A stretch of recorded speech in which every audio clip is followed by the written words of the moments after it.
So I scrolled through my TikTok feed and I came across a show called That One Piece Talk. I've seen various snippets of their show before. They have a channel here on YouTube, and of course they have a page on TikTok. So the snippet I saw was from a caller during their phone segment of episode 118, and I'll put that in the description here. What's so interesting about this caller is that he brought up some various theories about Blackbeard coming to Egghead and how things are going to shake out between Blackbeard and the events happening there. So here are some points I found very interesting. Number one, how Blackbeard and the boys got to Egghead. Using the ability of Van Auker's warp fruit was the culprit, which makes a lot of sense, seeing as how there hasn't been a lot of logic or reason to how the warp fruit works.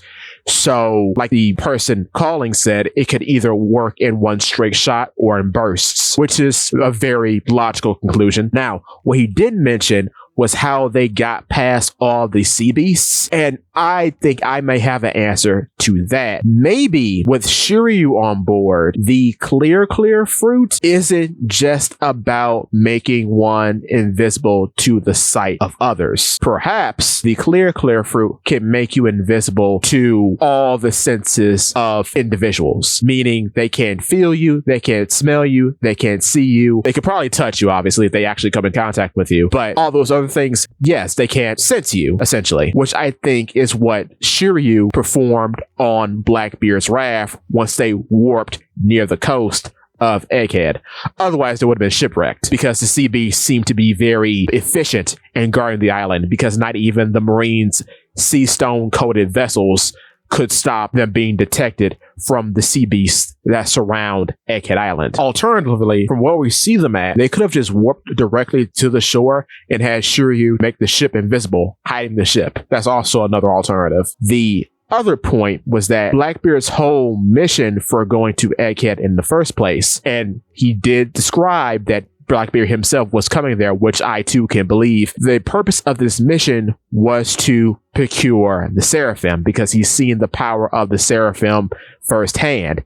And we see this during the raid of Amazon Lily, where he clashes with S-Hawk, and I believe he did see what S-Snake could do. So he would be, if not, I suppose, since he did capture Kobe, he could have interrogated Kobe for that information. That's also very likely.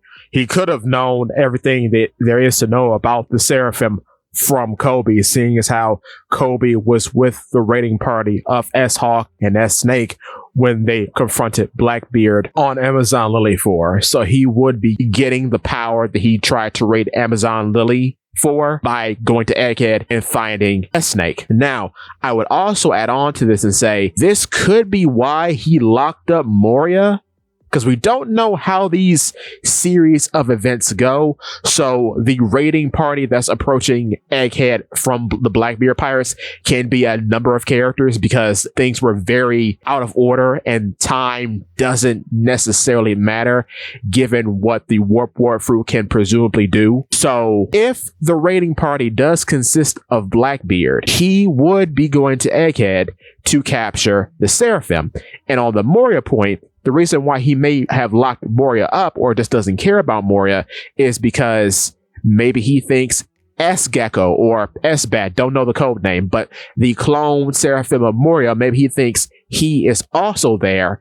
And if these guys are perhaps believable clones of their counterparts, there has to be one of Moria somewhere. Maybe that's what his thinking is. Now, the theory goes on to detail that York will eventually join the Blackbeard Pirates.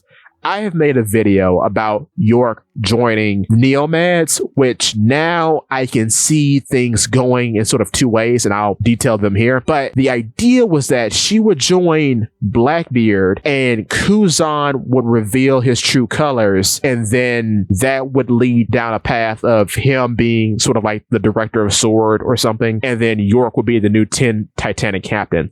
My problem with Kuzan being a mole is that we we've kind of seen this song and dance before. What makes Kuzan different is that we've seen the how and the why. With other modes like Rosiante or X-Drake, we only see the betrayal and who they're actually allied with, but we never see the actual recruitment. With Kuzan, we see the recruitment. And my problem with him being a mole, too, is that it kind of betrays his entire path as a character up to this point. Because with Kuzan, we've seen him in snippets as a younger man, most recently as kind of a recruit that is very talented, very experienced, is in love with the manliness of Garp, sees him as a father figure, thinks everything Garp does against the government while still keeping his freedom is cool. But I think as time has gone on, especially after the O'Hara incident, he starts to see behind the veil and starts to realize that the Marines, for all the good they do, are just another big pirate faction. And then being an admiral, you're close to celestial dragons, and you see all the terrible things they do, and the Marines aren't really acting justice upon them. So what is justice? Which I think is why his sort of justice code changed over the years from being something that's sort of gung-ho for the concept of justice into very lackadaisical justice, or lazy justice as he calls it, which no other Marine has that brand of justice. No other Marine is so disillusioned with the idea of justice that they go about it in whatever way they want. The closest thing I could say is Kizaru, and Kizaru is very mission orientated. His brand of justice is called unclear justice, but that just means I'm just going to do the mission how I see the mission to be done. The objectives will be carried out, but how they'll be carried out, I'm not disclosing to you, which makes it unclear. So Kizaru even makes sense. Kizaru even is down for the cause.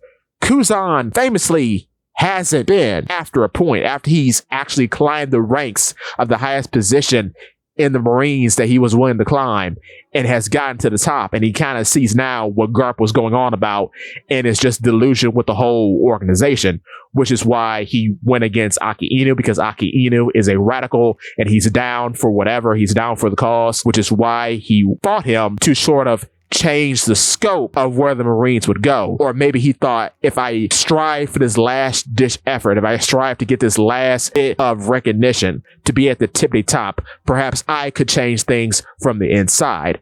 When that mission fails after losing to Aki Inu, he then changes his mission objective, which is when we see him talking to Blackbeard, because now it's like, I couldn't change the world the right way, so I'm going to go through the power of a Yonko and change the world in another way, in which Blackbeard is kind of down for, because he sees a pirate crew not as a gaggle of chums, but a group of individuals with their own agendas and ambitions come together to meet their goals, right? Which is kind of what Luffy's about, in a less evil, straightforward way, but you get the gist. So I don't really see Kuzan betraying Blackbeard, because what does that do? Especially when Kuzan fighting Garp on Pirate Island is a sort of perfect capstone from his transformation as a Marine into a pirate, because he's defeating the man who showed him the ropes. He's defeating the man who raised him and trained with him to be the Marine that he was, you see. So defeating him here in the midst of pirate territory kind of just completes transformation. So for all of this to just be a farce is kind of weird, but it could be. Who's to say? I will say there's a lot of gas behind it. I could see it happening. I just don't think it will, because it feels like a betrayal of the journey that we've been on since the start with Kuzan. With that being said, moving on. The caller on that One Piece Talk also mentioned that York would be the equivalent to Frankie and would then provide Blackbeard with this sort of green blood army. So they would be doing a sort of smile joint in which they would be manufacturing these seraphim one after the other, which is something that York is able to do as a Vegapunk.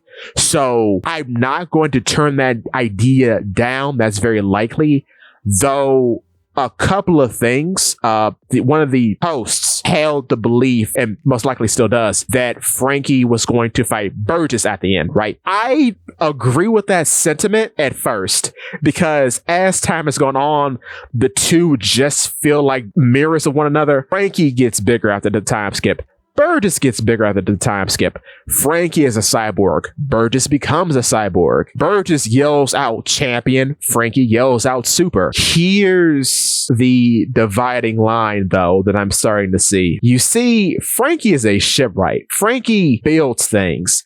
Even though he literally has attacks called Strong Right and Strong Hammer, his ideals aren't based in strength. They're based in technological prowess. They're based in building things because he's the shipwright. He builds. Burgess is a helmsman. Burgess was the first confirmed helmsman in the narrative. What does Burgess do? Burgess throws things. That's what Burgess does. Burgess throws buildings. Burgess throws giant mountains. Burgess throws his elbow in the form of a shockwave. Burgess throws his arm in the form of a shockwave. He throws things. You know who else throws things? Another helmsman in Jinbei. Now, I have my reservations on Jinbei reaching the end of the story. I think another character is probably going to replace him, because don't believe the hype. I know in the community, people have said for years that if ever there were a Straw Hat to die, it would be Usopp.